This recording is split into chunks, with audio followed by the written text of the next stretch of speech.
What's up, guys? Welcome to another one of these daily updates. If you don't know me, my name is Vasco. I own a software business, in specific a SaaS, software as a service. I make some money with it. It's somewhat successful, and in these videos I just do some Q&A. I answer you guys' questions. I can give you some updates and growth stats and progress on my SaaS. And yeah, I do these on a daily basis to, one, hold myself accountable, and two, to sell you some stuff, a course, coaching, or even my SaaS.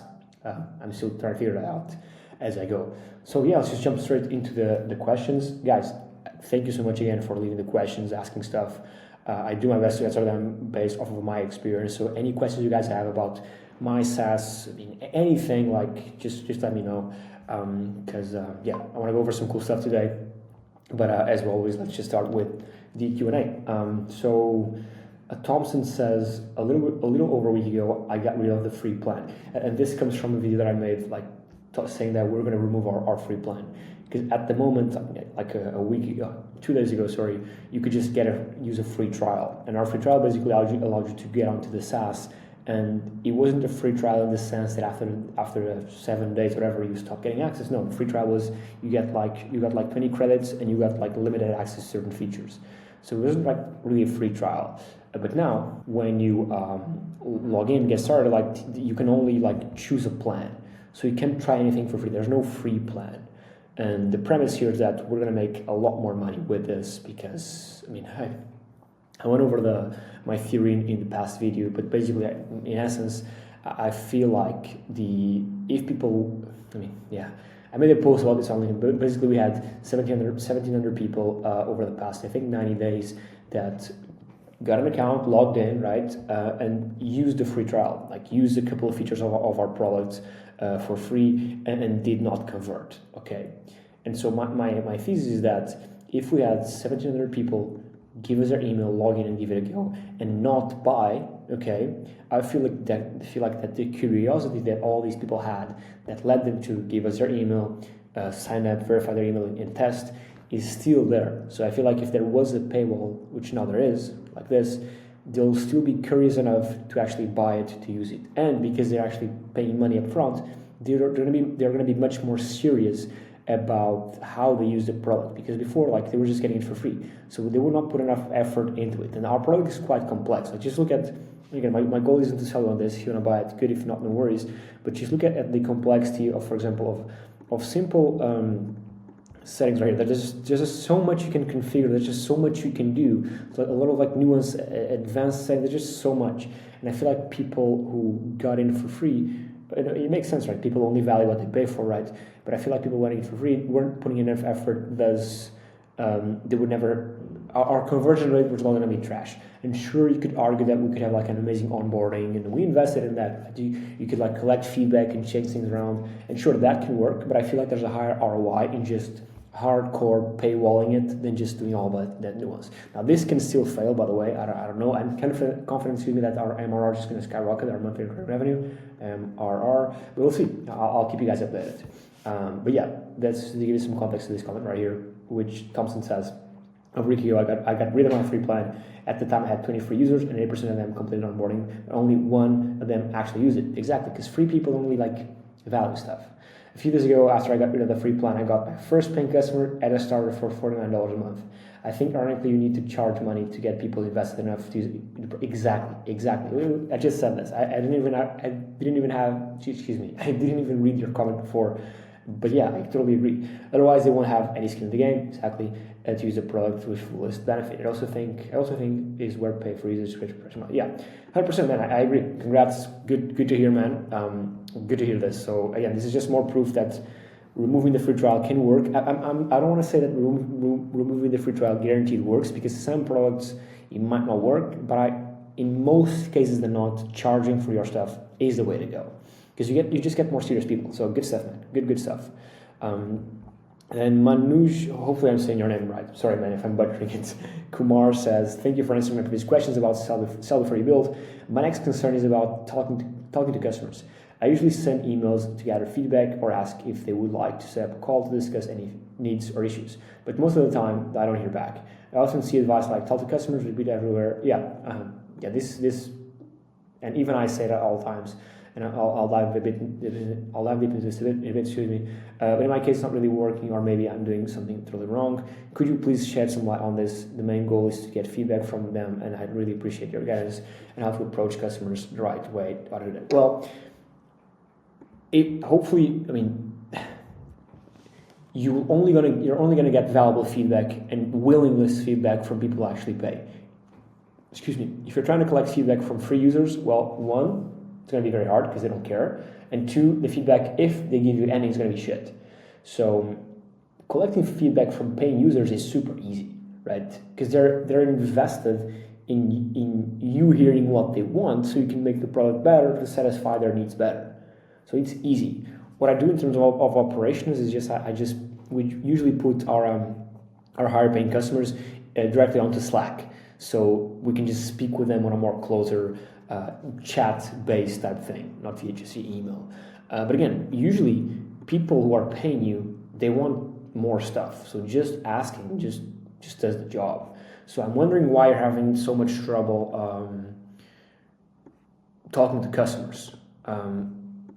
We also do send emails to ask for feedback, and I'll give you a tip. So on the emails that we send asking for feedback, we don't say stuff like, "Hey, hopefully you're liking our product. Do you have any feedback for us?" We don't do that. What we do is something more simple. I'll show you a quick example. Because you want to make the pain of them answering your questions small. Here's what I mean. So we have this welcome sequence where we just send emails to people saying, "Hey, welcome to the product, whatever. Thank you for choosing our voice, a welcome video, whatever." And the second email we send is this right here. How we do. So it is an email asking for feedback, but look at the way in which we ask for feedback, right? "Hey there, Vasco here. I noticed you generated a couple articles with Arvo. How do we do? A, they're missing some key features. B, it's okay. Could be better. C, the articles aren't usable. This feedback helps us improve." So we just allow them to just hit reply and reply with one single letter. So there's way less friction than if we're just to ask, "How did you like it?" Right? First things first, this is a very open-ended question, and it has me. I have to think about what you want from me. So it's too generic. So be hyper specific, right? You can say, "Okay, did you like the output, or was it subpar?" So this is a bit more specific, but I like being hyper specific. So stuff like this, and again, making it easy on them to reply, right? Actually, allowing them to just reply with a letter. Actually, I think before we had this, like right here saying PS,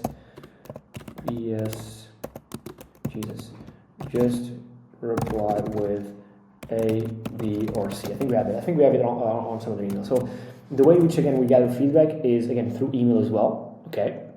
But we just make it super easy on them. And then, of course, the people who will reply, we then reply back and we start an email chain with that. If even with this you're still struggling, well, what you can do is onboarding calls. So on the customers who pay you, as soon as they pay, send them an email saying thank you and say, "Hey, by the way, since you're a paying customer, let's just hop on an onboarding call. But do this, by the way, like a week after they pay. Because if you do it right after, they won't have enough feedback to give you because they're just only now using the product, right? So delay it like a week so they have time to use it, etc. And then when you go and talk to them, well, they actually have something to tell you. So high-paying customers, put them on Slack. Emails, but write the emails like this, okay? Make it easier on them to actually give you feedback.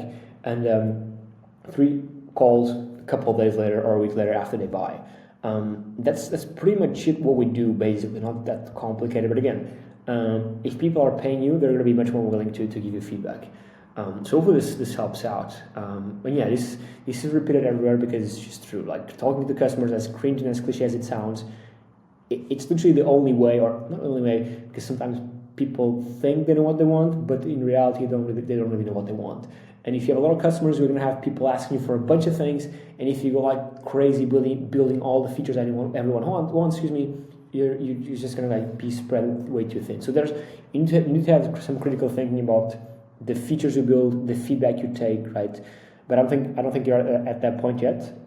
So yeah, hopefully this helped, man. Again, any other questions, let me know. But yeah, hopefully these 3 methods help. This is what works for us. And if you want me to be a bit more specific, just ask questions that are a bit more specific, even more specific, excuse me. Yeah, that's basically it, man. Thank you again. Appreciate it.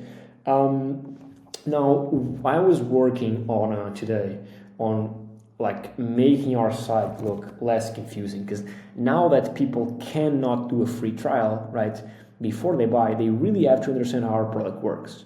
So that's why I have this demo right here, this in-depth demo that goes over all the product, right? I was also like refining the menu. We used to have like a drop-down menu here with integrations, but it's already down here, like all the platforms we integrate with, so I see no point in having it up here because it just causes more noise. And again, since I want people to just understand the product, because again, if there's no free trial, they really have to understand it, right?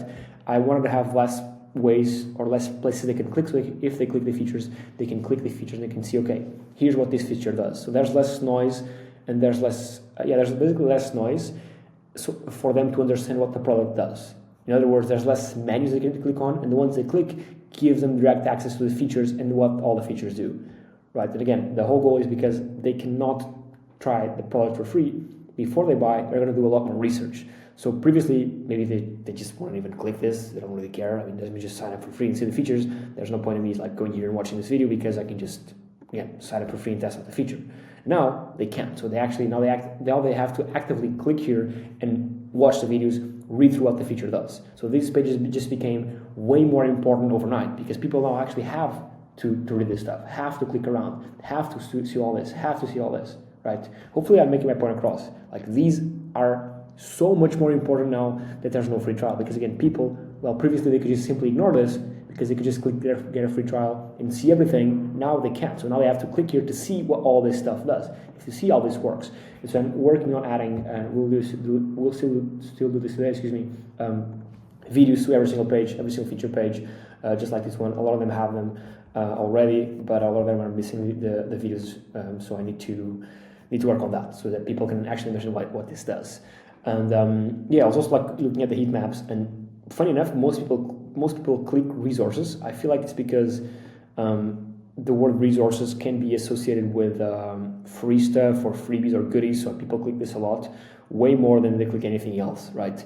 But I feel like this green bubble, which by the way is where more people click, is now going to be changing and going to feature, because now again people, and I'm repeating myself, people have to click features and they have to watch the videos and they have to read the pages to understand what the product does, because again, they cannot really try it for free. We will remove this right here, and we just make it a bit more simpler. This is using post-hoc, by the way. So we can see how many people click this stuff over the past week, 90 days, etc., which is pretty cool. What I don't like is that like it should give me like, it would be much better if it gave me like hit boxes, because sure, people like 89 people click here, but now 88 click here. Like, what's the total of hits on this square? Maybe they do it just being dumb, but they don't really tell me. I don't really see a way of doing this right here. It was just basically making the site more skinny, I guess, more streamlined, to actually have people shorten the time that would take people to understand what the product does, given now that they can't free trial it. And to shorten that time, I have to shorten the noise, I have to shorten the places where they can click, and by that, I just streamlined the menu and made the menu items way more easy to understand with videos and all them, which I still have to add before I go to sleep. That's it. Basically, it's a boring one, but it's what I have to offer. I'll update you guys on how this goes, the free trial removal. Again, it's already removed. If people go here, they just they're prompted with this. The only way they can either buy or just log out. So this is basically the prompt. That's it. Hopefully this is valuable. Ask any questions you guys have about my business, about your business, about SaaS, money, and I'll be here tomorrow to answer them all. Cheers.